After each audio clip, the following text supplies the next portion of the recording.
Coba anak-anak sini. Khalid, Syafiq. Jangan ngobrol sini. Abi, nggak ada yang ngobrol ya. Assalamualaikum warahmatullahi wabarakatuh. Innal hamdalillah nahmaduhu wa nasta'inuhu wa nastaghfiruh wa na'udzu billahi min shururi anfusina wa min sayyiati a'malina. Man yahdihillahu fala mudilla lahu wa man yudlil fala hadiya lahu. Asyhadu an la ilaha illallah wahdahu la syarika lahu wa asyhadu anna Muhammadan 'abduhu wa rasuluh. Ya ayyuhalladzina amanu taqullaha haqqa tuqatih wa la tamutunna illa wa antum muslimun. Ya ayyuhan nas taqu rabbakum alladzi khalaqakum min nafsin wahidah khalaqa minha zawjaha wa batha minhuma rijalan katsiran wa nisaa'a wattaqullaha alladzi tasaaluna bihi wal arham innallaha kana 'alaykum raqiba. Ya ayyuhalladzina amanu taqullaha wa qulu qawlan sadida yuslih lakum a'malakum wa yaghfir lakum dhunubakum wa may yuti'illaha wa rasulahu faqad faza fawzan 'azima. Tsumma ma ba'du fa inna asdaqal hadithi kitabullah wa khairal hadi hadi Muhammadin sallallahu alaihi wasallam wa syarrul umuri muhdatsatuha wa kullu muhdatsatin bid'ah wa kullu bid'atin dhalalah wa kullu dhalalatin finnar. Baik ikhwan dan akhwat, Bapak dan Ibu yang dimuliakan oleh Allah Subhanahu wa taala, kita kembali melanjutkan pembahasan dari kitab tauhid ya. Kemarin kita sudah sampai membahas tentang ini orang-orang yang menyekutukan Allah. Yani dalam arti di sini kita telah masuk pada bab-bab syirik kecil. Syirik kecil, dan kita kemarin sudah bacakan juga perkataan dari para ulama. Beberapa ulama di antara yang syirik kecil adalah sebesar-besar dosa, lebih besar daripada dosa besar ya. Sekarang kita masuk pada bab pembahasan tentang, kalau kemarin tentang orang yang bersumpah, di antaranya ada pembahasan hadis tentang orang yang bersumpah dengan selain nama Allah. Pembahasannya orang yang bersumpahnya dengan selain nama Allah. Sekarang orang yang diajak bersumpah, misalnya si A dengan si B, yang bersumpah A kepada si B, ya, dia yang mendengarkan sumpahnya. Makanya bab judulnya di sini adalah, judul babnya adalah bab majaa fi man lam yaqna bil halafi billah. Ini pembahasan tentang orang-orang yang tidak menerima dengan sumpah dengan nama Allah. Misalnya tadi A bersumpah, B tidak menerima, padahal sumpahnya dengan nama Allah ya. Padahal sumpahnya dengan nama Allah. Di sini ada sebuah hadis dari Ibnu Umar radhiyallahu anhu, anna Rasulullah sallallahu alaihi wasallam qala la tahlifu bi abaikum man halafa billah falyasduq wa man hulifa lahu billahi falyardha wa man lam yardha falaysa minallah. Bahasanya Rasulullah SAW bersabda, jangan kalian bersumpah dengan bapak-bapak kalian. Ya, kita dilarang bersumpah dengan bapak-bapak kalian. Biasanya anak-anak sering kan? Ya Syafiq. Ada kawan-kawan yang seperti itu. Abid, demi Allah atau demi bapak kau. Ada seperti itu? Atau kita bapak-bapak dan ibu sering dulu ketika waktu kecil seperti itu kan? La tahlifu bi abaikum, jangan kalian bersumpah dengan nama bapak kalian. Demi bapakku, ya, atau selain dari nama Allah. Dan ini Nabi di sini menyebutkan nama kepada bapak karena kebanyakan orang Arab melakukan hal tersebut. Barang siapa bersumpah dengan nama Allah, barang siapa seseorang yang bersumpah dengan nama Allah, dia harus jujur. Harus jujur. Waman hulifa lahu billahi falyardha. Dan barang siapa yang disumpahi dengan nama Allah, dia harus ridho, harus menerima. Dan ini inti pembahasannya di sini, yang pembahasan yang kedua. Barang siapa yang disumpahi dengan nama Allah, dia harus ridho. Dan barang siapa yang tidak ridho, maka dia tidak mempunyai bagian dari Allah Subhanahu wa taala. Ini dikeluarkan oleh Ibnu Majah dengan sanad yang hasan. Bahasanya dalam hadis ini Nabi kita melarang kita untuk bersumpah dengan bapak-bapak kita, nama-nama bapak kita, atau selain nama Allah Subhanahu wa taala, nama dan sifat Allah Subhanahu wa taala. Dan kalau bersumpah dengan nama Allah harus jujur. Misalnya apa? Wallahi saya akan tidur nanti. Harus jujur, benar mau tidur nanti. Jam 9 berangkat tidur. Ya. Itu harus jujur. Walaupun kemarin kita sudah bahas kan, makanya sangat agung sekali nama Allah.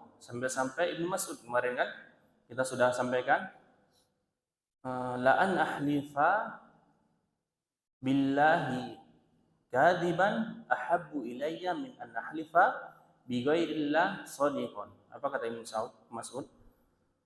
Aku lebih menyukai bersumpah dengan nama Allah tapi bohong daripada bersumpah kepada nama Allah tapi kepada selain nama Allah tapi jujur.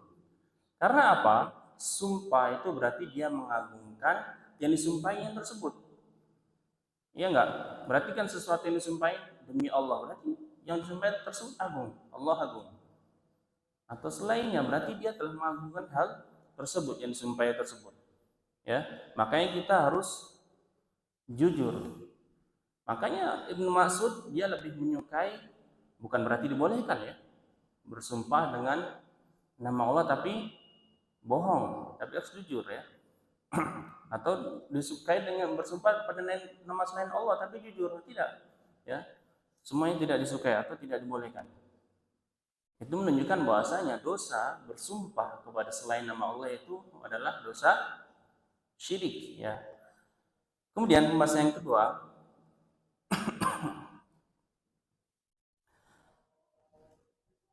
ini walaupun kita kembali lagi, walaupun orang yang ini sumpah ini bentuk penekanan, sedangkan ketika seorang berkata dia sudah dikenal jujur dan amanah, maka kita harus tetap menerima ridho dengan perkataannya. Kalau itu sudah dikenal amanah, jujur, kalau dia sudah benar apa yang dikatakannya. Apalagi dikatakan dengan sumpah, berarti sumpahnya sebagai penekanan. Terlebih lagi kita harus menyetujui apa yang disumpahkannya. Kemudian barang siapa yang disumpahi dengan nama Allah, dia harus ridho, dia harus menerima, karena bentuk pengakuan nama Allah Subhanahu wa taala ya. Bentuk pengakuan nama Allah Subhanahu wa taala. Dia harus menerima udzur dari saudaranya seorang muslim. Dia harus berhusnuzon, berbaik sangka dengan saudara semuslimnya atas apa yang disumpahinya ya. Dia harus menerima yang disumpahinya, harus ridho ya. Misalnya apa lagi?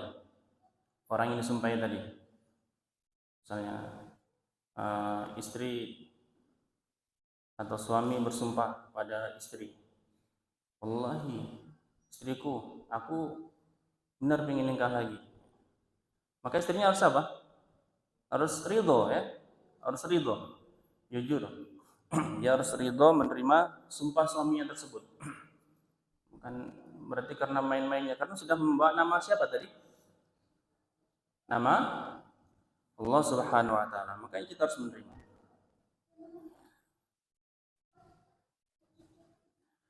Di sini dijelaskan bahasanya malam yatahaqqaq kadibahu.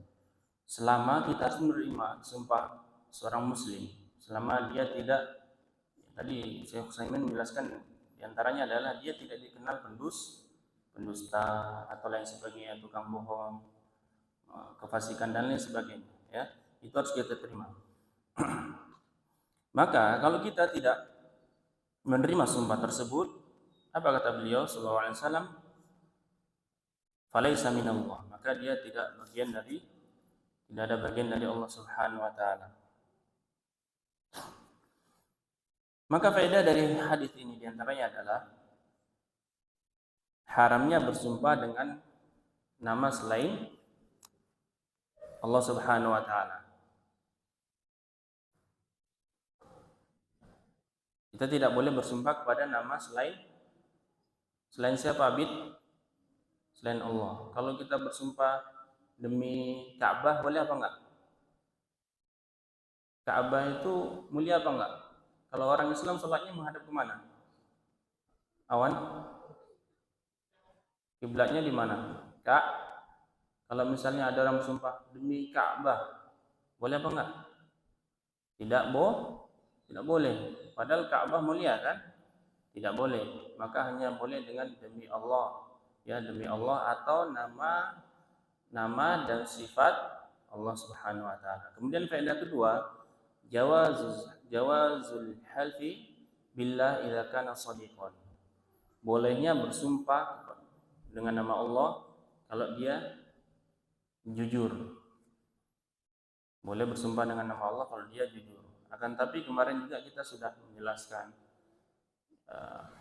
asar dari Ibnu Mas'ud bahasanya kalau ada dua darurat dipilih bersumpah dengan nama Allah tapi dia dusta atau bersumpah dengan nama selain Allah tapi dia jujur, maka dipilih yang mana? Bersumpah dengan nama Allah tapi dia dusta daripada nama selain nama Allah bersumpahnya tapi dia jujur.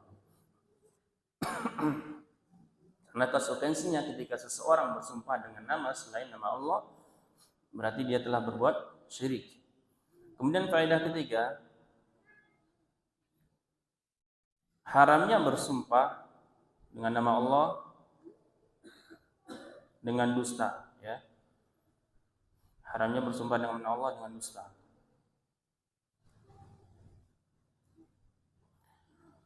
Faedah berikutnya, wujubur ridha ala man hulifa lahu billahi wa dzalika ma lam yatahaqqaq kadhibal halif.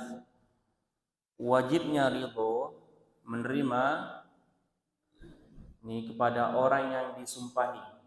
Jadi kita sudah berikan contoh misalnya A bersumpah kepada si B. Ngomong nih, dengar dia kan. Yang B dengar, wallahi B, saya tidak mengambil barang ini. Padahal dia mengambil kan, tapi dia dikenal baik sebelumnya ya karena mungkin dia terpaksa atau apa dan lain sebagainya. Makanya kita wajib menerimanya. Karena di sini jelasnya apa? Malam yatahaqqaq kadzibal halif. Kalau ini tidak dikenal dia atau terbukti dia orang-orang tukang pendusta ya yang bersumpah tersebut. Maka kaitan bab tersebut, hadis dengan bab tersebut adalah wajibnya ridho kita dengan orang yang bersumpah dengan nama Allah, ya. Kaitan dengan pembahasan akidah atau tauhid apa? Haitsu dalal hadis ala wujubi ridha man halifa lahu billah li anna dzalika ta'zimun lillah wa dzalika min kamali tauhid. Bahasanya hadis tersebut menunjukkan wajibnya ridho, ya, menerima terhadap orang yang disumpahi, ya. Bersumpah dengan nama Allah kita wajib menerima. Kenapa?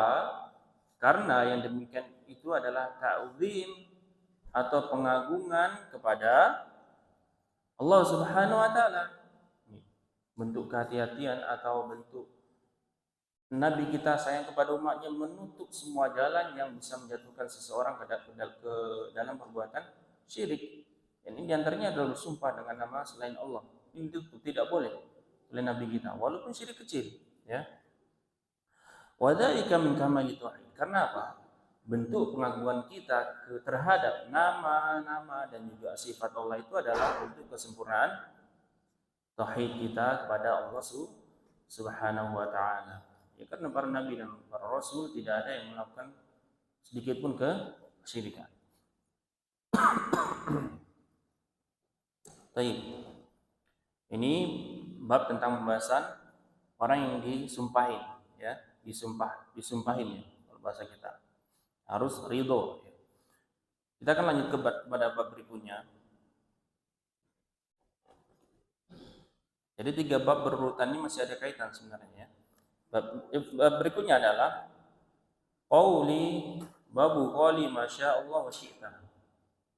Bab pembahasan tentang masya Allah wa syi'ta. Kehendak Allah dan kehendakmu. Kehendak Allah dan kehendakmu.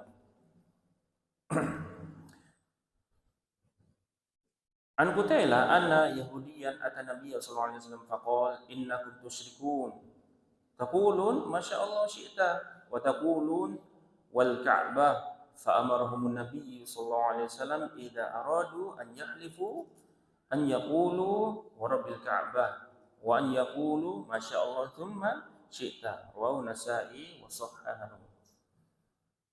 Dari Qutailah, ya, seorang sahabat Nabi, bahasanya ada seorang Yahudi datang kepada Nabi yang mulia sallallahu alaihi wasallam dan dia berkata, seorang Yahudi datang kepada Nabi Muhammad sallallahu alaihi wasallam berkata, sesungguhnya kalian telah berbuat syirik. Kata orang Yahudi, kalian ini siapa? Orang-orang muslim. Dikatakan oleh orang Yahudi tersebut, kalian mengatakan masya Allah syi'ta, atas kehendak Allah dan kehendakmu. Intinya gimana pembahasannya? Syafiq, coba di mana? Atas kehendak Allah dan kehendakmu. Apa berarti? Dan, ya. Kalau dan itu sama nggak berarti? Minuman ini dan minuman ini sama nggak, Syafiq? Berarti dan, ya. Karena kata-kata dan kemarin kita sudah bahas sedikit, ya. Wa taqulun, dan kalian mengatakan wal Ka'bah, dan demi Ka'bah. Wa di sini dalam bahasa Arab digunakan untuk bersumpah juga. Wallahi wal Ka'bah wa abi, ya, dan lain sebagainya digunakan untuk bersumpah juga, kata wow, ya. Kemudian Nabi memerintahkan para sahabat ketika ingin bersumpah agar mengatakan Rabbil Ka'bah, dan demi Robnya Ka'bah, demi Robnya Ka'bah, harus seperti itu, atau Rabbil Masjid, tapi ada lain sebagainya. Tapi beliau di sini membawakan yang lebih terdekat, ya. Wa yaqulun, atau kalian mengatakan atas kehendak Allah kemudian kehendakmu, ya. Kemudian yang tadi kita bahas adalah dan, kemudian sekarang kemudian. Beda nggak dan sama kemudian, Syafiq? Abid, beda nggak dan sama kemudian? Kata dan sama kemudian. Coba misalnya Syafiq datang duluan ke sekolah, kemudian Abid, tapi dikatakan siapa yang datang duluan? Syafiq dan Abid. Berarti datangnya bareng atau Syafiq duluan tadi? Tapi kalau dikatakan dan berarti barengan apa enggak? Barengan. Seharusnya bagaimana? Siapa yang datang duluan? Dan berikutnya yang duluan Syafiq kemudian Abid. Beda enggak? Beda. Harus bedakan itu. Makanya ketika kita misalnya ada apa? Abid bisa meraih juara 1 di sekolahnya. Kemudian itu atas kehendak siapa?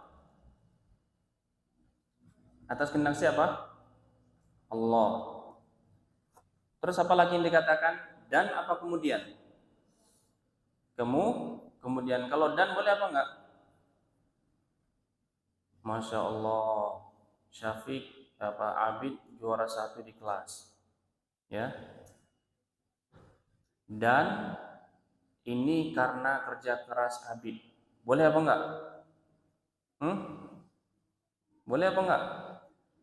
Syafiq juara 1 di kelas, dan ini karena Masya Allah, ya, atas kehendak Allah, dan ini atas kerja Syafiq. Boleh enggak? Boleh enggak? Enggak boleh, karena dia berarti Sama, menyamakan berarti. Yang boleh, Masya Allah. Ini berkat, atau sebab. Nah, itu kalau bahasa Indonesianya, ya. Kalau bahasa Arabnya tidak. Tadi apa? Kemudian atau summa. Nah, ini yang dijelaskan oleh Nabi kita yang mulia Nabi Muhammad SAW. Karena hanya perkataan wa dan summa ini bisa berakibat syirik, ya. Kemudian faedah dari hadis ini, ma'rifatul yahud bisyirkil asghar. Ini orang Yahudi, dia mengetahui syirik kecil. Apa syirik kecil tadi? Contoh syirik kecil apa? Awan, apa contoh syirik kecil tadi? Bersumpah kepada selain nama Allah, ya. Orang Yahudi tahu nih, makanya orang Islam nggak boleh jatuh lagi ke dalam syirik kecil, ya. Kemudian faedah berikutnya, ma'rifatus syakhsi bil haqqi la yadullu ala imanihi bihi. Nih, seseorang yang dia mengetahui kebenaran belum tentu dia beriman kepadanya atau terhadapnya. Yahudi tadi mengetahui nggak tuh kesyirikan, tapi dia beriman nggak kepada Allah? Nah, tidak, ya. Itu bahasanya seseorang ketika dia mengetahui kebenaran, kebaikan, belum tentu dia menunjukkan bahwasanya dirinya beriman kepada Allah atau kebenaran tersebut.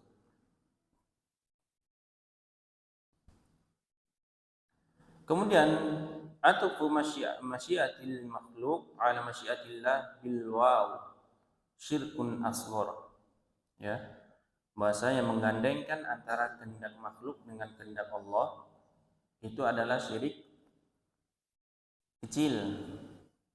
Menggandengkan kehendak makhluk dengan kehendak Allah, ya, syirik kecil. Dengan apa tadi menggandengkannya? Dengan kata apa tadi? Kalau bahasa Indonesia tadi apa? Dan, ya. Dan ini adalah syirik nih, nggak boleh. Kemudian yang keempat, al-qasam bi ghairillahi syirkun asghar, ya. Bersumpah kepada selain nama Allah itu adalah syirik kecil.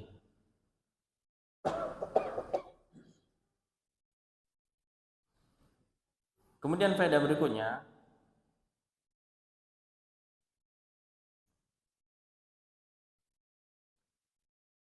wujubu qabul haqqi mahma kana masdaruh, ya. Wajibnya menerima kebenaran dari manapun asalnya. Tadi kebenaran, siapa yang bilang kebenaran tadi? Orang Yahudi, ya. Orang Yahudi setelah datang agama Islam, masuk surga atau masuk neraka? Syafiq. Masuk neraka, karena kalau dia tidak masuk agama Islam. Kemudian faedah berikutnya, penetapan sifat kehendak Allah, ya. Penetapan sifat kehendak Allah.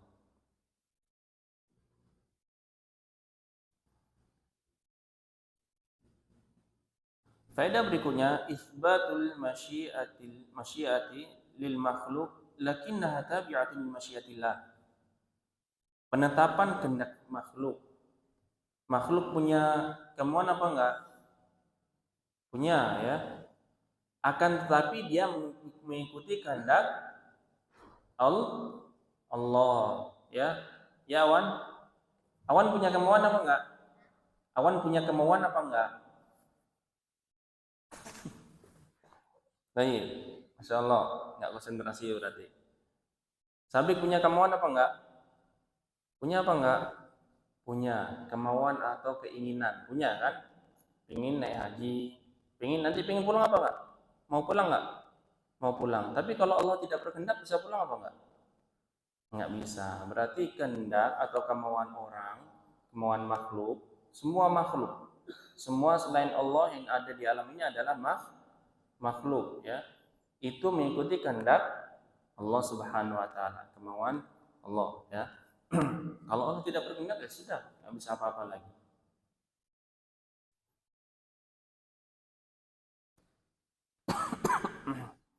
Kemudian faedah berikutnya jawazu atfil masyiatil makhluk ala masyiatillah ya.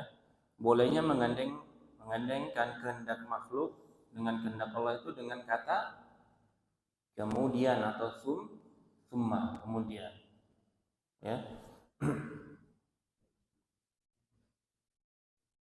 Maka kaitan hadis tersebut dengan pembahasan tauhid dan juga bab pembahasan kita ini adalah Masya Allah wa syi'ta, itu merupakan syirik kecil.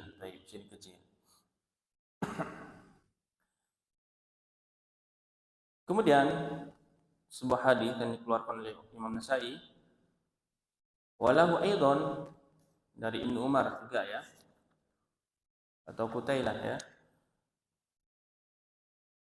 An Ibnu Abbas radhiyallahu anhuma anna rajulan qala lin Nabi sallallahu alaihi wasallam ma syaa Allah wa syi'ta faqala aj'altani lillahi niddan wa syaa Allah wahdah. Dari Ibnu Abbas, sesungguhnya ada seorang laki-laki, seorang berkata kepada Nabi sallallahu alaihi wasallam atas kehendak Allah dan kehendakmu, kehendak Nabi Muhammad maksudnya di sini. Kemudian Nabi Muhammad berkata apa? Aja'altani lillahi niddan, apakah engkau menjadikanku tandingan bagi Allah? Masya Allah wahda, katakanlah kehendak Allah saja. Kehendak Allah saja. Ini salah satu hadis yang menjelaskan bahasanya ada juga seorang sahabat yang terjatuh ke dalam syirik yang kecil. Tetapi beda dengan kita, tentunya kedudukannya sahabatnya. Kemudian beliau memberikan petunjuk bagaimana mengucapkan menggandengkan antara kehendak Allah dan kehendak makhluknya. Yang benar adalah Masya Allah wahda. Ini yang paling, para ulama sebagian menjelaskan adalah yang paling utama ya. Yang paling utama mengucapkan Masya Allah wahda atas kehendak Allah semata. Tapi tidak mengapa dengan summa, karena juga ada hadis yang menjelaskan hal tersebut. Maka faedah dari hadis ini wujub ingkaril munkar, wajibnya mengingkari kemungkaran. Apa kemungkarannya tadi Syafiq? Kemungkaran itu perbuatan buruk, perbuatan jelek. Misalnya lihat kawannya lagi main-main sudah azan atau sudah qomat, seharusnya diapakan? Nasihati atau ditegur. Di sini Nabi kita menegur sahabat yang salah dalam berkata apa tadi? Masya Allah wa syi'ta, atas kehendak Allah dan kehendakmu ya. Ini faedah yang pertama, wajibnya kita mengingkari kemungkaran, tentunya dengan kaidah-kaidah yang telah ditetapkan oleh Nabi kita yang mulia Nabi Muhammad sallallahu alaihi wasallam ya. Kemudian faedah berikutnya, yu'dzarul jahil bijahli. Orang yang jahil, yang tidak tahu itu diberikan udzur karena kejahilannya. Ya, karena kejahilannya. Diberikan udzur ya. Apa itu udzur? Syafiq, apa udzur? Diberikan penangguhan ya, karena belum belajar mungkin. Kalau sudah dikasih tahu seharusnya dia berubah. Kawan-kawan sudah qomat, ayo masuk sholat. Seharusnya dia berubah.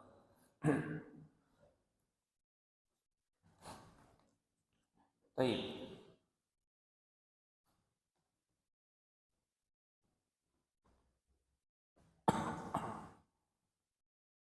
Kemudian ada hadis dari Ibnu Majah, An Tufail akhi Aisyah li ummiha. Qala ra'aitu ka'anni ataitu ala nafarin min al-yahud qultu innakum la antumul qaum law annakum taqulun Uzairun ibnullah qalu wa antum la antumul qaum law annakum taqulun ma syaa Allah wa syaa Muhammad. Thumma maratu bi nafarin minan nasara faqultu innakum la antumul qaum laula annakum taqulun al-masih ibnullah. Qalu wa innakum la antumul qaum laula annakum taqulun ma syaa Allah wa syaa Muhammad. Falamma asbahtu akhbartu biha min man akhbartu thumma ataitu an-nabiy sallallahu alaihi wasallam fa akhbartuhu qala hal akhbarta biha ahadan qultu na'am qala fa hamidallaha wa athna alaihi thumma qala amma ba'd fa inna tufailan ra'a ru'ya akhbara biha man akhbara minkum wa annakum qultum kalimatan kana yamna'uni kada wa kada an anhaakum anha fala taqulu masya Allah wa syaa Muhammad walakin qulu masya Allah wahda. Bahwasanya di sini dari Tufail, saudaranya Aisyah dari ibunya, beliau berkata bahwasanya aku seakan-akan melihat atau mendatangi sekelompok orang dari Yahudi. Ya, ini dalam mimpinya. Dan aku berkata kepada mereka, innakum la antumul qaum, sesungguhnya kalian itu adalah kaum yang terbaik seandainya kalian tidak mengatakan Uzair anak Allah. Dan mereka orang Yahudi berkata, dan kalian pun kaum yang terbaik apabila kalian tidak mengatakan atas kehendak Allah dan kehendak Muhammad. Kemudian aku berjalan melewati sebuah kelompok dari orang Nasrani dan aku berkata, sesungguhnya kalian adalah kaum terbaik apabila kalian tidak mengatakan Al-Masih, yakni Nabi Isa itu anak Allah. Dan orang-orang Nasrani berkata, sesungguhnya kalian pun adalah orang-orang yang terbaik kalaulah seandainya kalian tidak mengatakan atas kehendak Allah dan kehendak Nabi Muhammad, ya. Kemudian ketika pagi hari aku mengabarkan apa yang aku mimpikan tersebut terhadap beberapa orang, ya. Kemudian aku mendatangi Nabi Muhammad SAW dan aku mengabarkan hal tersebut. Kemudian Nabi bertanya, apakah engkau telah mengabarkan kepada seseorang? Aku berkata, iya. Kemudian Nabi Muhammad memuji Allah, ya, dan menyanjung Allah atas apa yang dilakukannya. Amma ba'du, sesungguhnya Tufail bermimpi dengan suatu mimpi dan mengabarkannya kepada sebagian orang. Dan wa annakum, sesungguhnya kalian, Nabi Muhammad berkata, sesungguhnya kalian berkata sebuah kalimat yang aku tercegah darinya demikian dan demikian untuk melarang kalian, ya. Maka kalian jangan mengatakan atas kehendak Allah dan kehendak Muhammad, akan tapi katakanlah atas kehendak Allah semata. Baik. Bahasanya di sini Tufail, saudara Aisyah dari ibunya, beliau bermimpi melewati suatu kaum, yakni orang Yahudi dan orang Nasrani, yang mana orang Yahudi dia menyembah Uzair, ya, dan orang Nasrani menyembah Isa. Kemudian setelah bangun mengabarkan hal tersebut kepada sebagian orang dan kepada Nabi Muhammad SAW. Kemudian berarti ini mimpi, ya. Kalau mimpi boleh jadi dalil, boleh jadi panduan agama. Boleh, Syafiq? Antum adzan kan? Salah satunya dari mimpi juga itu dalilnya. Tapi mimpinya pada zaman Nabi Rasulullah. Kalau zaman sekarang nggak boleh mimpi jadikan dalil, ya. Dan beliau di sini mengatakan, Nabi Muhammad sudah mengetahui sebelumnya, berarti, ya. Mengetahui tentunya dari wahyu. Bahasanya kalian mengatakan sesuatu. Tadi dikatakan oleh orang Yahudi dan Nasrani dengan kata-kata dan tadi, kalian atas kehendak Allah dan kehendak Muhammad. Beliau mengetahui yang dilakukan oleh para sahabat. Akan tetapi Nabi tercegah dari mengatakan hal tersebut karena belum turunnya wahyu. Ini penjelasan dari beberapa ulama, ya. Kemudian setelah turun wahyu berupa mimpi tersebut, beliau mengatakan, maka katakanlah atas kehendak Allah semata.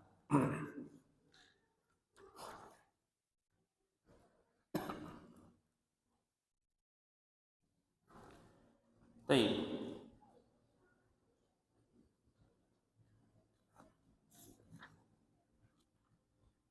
Maka faedah dari hadis ini diantaranya adalah keutamaan Tufail radhiyallahu anhu ya. Bahwasanya mimpinya berarti dijadikan hujah, dijadikan dalil ya. Oleh. Kemudian faedah berikutnya isbatu masyiati lillah. Penetapan kehendak Allah. Ini faedahnya hampir sama dengan yang tadi. Kemudian faedah berikutnya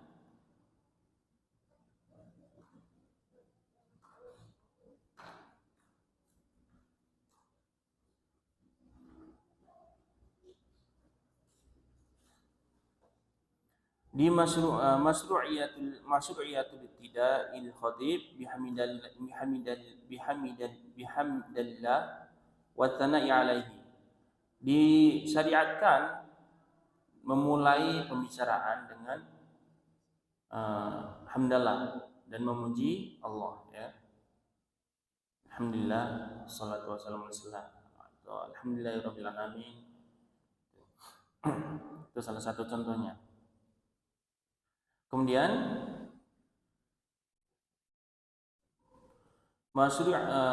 masyru'iyatul khutbah fil umuril hammah.